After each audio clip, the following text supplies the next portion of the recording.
Marcos capítulo 8. Pouco tempo depois, ajuntou-se outra vez uma grande multidão. Como eles não tinham nada para comer, Jesus chamou os discípulos e disse: Estou com pena dessa gente porque já faz 3 dias que eles estão comigo e não têm nada para comer.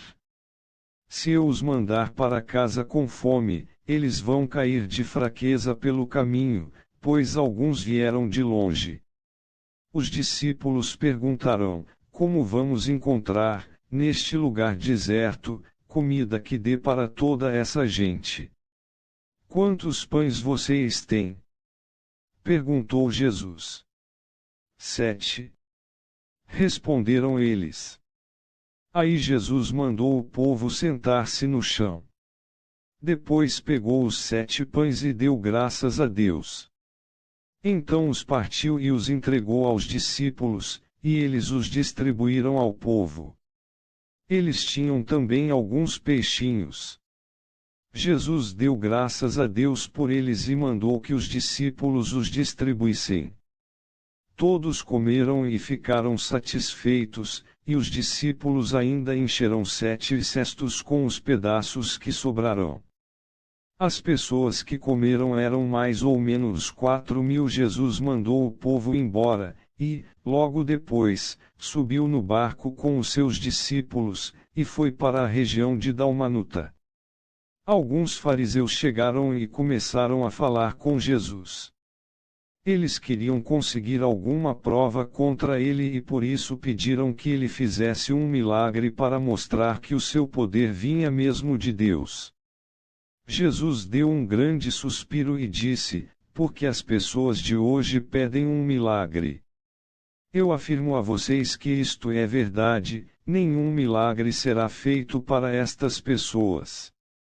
Então Jesus foi embora. Ele subiu no barco e voltou para o lado leste do lago. Os discípulos haviam esquecido de levar pão e só tinham um pão no barco. Jesus chamou a atenção deles, dizendo: Fiquem alertas e tomem cuidado com o fermento dos fariseus e com o fermento de Herodes. Aí os discípulos começaram a dizer uns aos outros: Ele está dizendo isso porque não temos pão. Jesus ouviu o que eles estavam dizendo e perguntou: Por que vocês estão discutindo por não terem pão? Vocês não sabem e não entendem o que eu disse. Por que são tão duros para entender as coisas? Vocês têm olhos e não enxergam. Têm ouvidos e não escutam. Não lembram dos 5 pães que eu parti para 5.000 pessoas? Quantos cestos cheios de pedaços vocês recolherão? Eles responderam: 12. Jesus perguntou outra vez: E, quando eu parti os 7 pães para 4.000 pessoas, quantos cestos cheios de pedaços vocês recolherão? Eles responderam: 7. Então Jesus perguntou: Será que vocês ainda não entendem?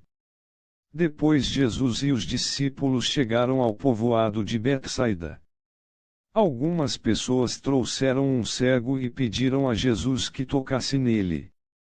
Ele pegou o cego pela mão e o levou para fora do povoado. Então cuspiu, passou a saliva nos olhos do homem, pôs a mão sobre ele e perguntou: Você está vendo alguma coisa? O homem olhou e disse: Vejo pessoas, elas parecem árvores, mas estão andando. Jesus pôs outra vez as mãos sobre os olhos dele. Dessa vez o cego olhou firme e ficou curado. Aí começou a ver tudo muito bem. Em seguida, Jesus mandou o homem para casa e ordenou: Não volte para o povoado. Depois Jesus e os seus discípulos foram para os povoados que ficam perto de Cesareia de Filipe. No caminho, ele lhes perguntou: Quem o povo diz que eu sou? Os discípulos responderam: Alguns dizem que o Senhor é João Batista, outros, que é Elias, e outros, que é um dos profetas. E vocês? Quem vocês dizem que eu sou? Perguntou Jesus. O Senhor é o Messias.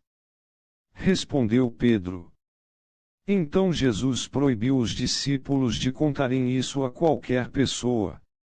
Jesus começou a ensinar os discípulos, dizendo: O Filho do Homem terá de sofrer muito. Ele será rejeitado pelos líderes judeus, pelos chefes dos sacerdotes e pelos mestres da lei. Será morto e, 3 dias depois, ressuscitará. Jesus dizia isso com toda a clareza. Então Pedro o levou para um lado e começou a repreendê-lo. Jesus virou-se, olhou para os discípulos e repreendeu Pedro, dizendo: Saia da minha frente, Satanás. Você está pensando como um ser humano pensa e não como Deus pensa. Aí Jesus chamou a multidão e os discípulos e disse: Se alguém quer ser meu seguidor, que esqueça os seus próprios interesses, esteja pronto para morrer como eu vou morrer e me acompanhar. Pois quem põe os seus próprios interesses em primeiro lugar nunca terá a vida verdadeira, mas quem esquece a si mesmo por minha causa e por causa do Evangelho terá a vida verdadeira. O que adianta alguém ganhar o mundo inteiro, mas perder a vida verdadeira? Pois não há nada que poderá pagar para ter de volta essa vida. Portanto, se nesta época de incredulidade e maldade alguém tiver vergonha de mim e dos meus ensinamentos, então o Filho do Homem, quando vier na glória do seu Pai com os santos anjos, também terá vergonha dessa pessoa.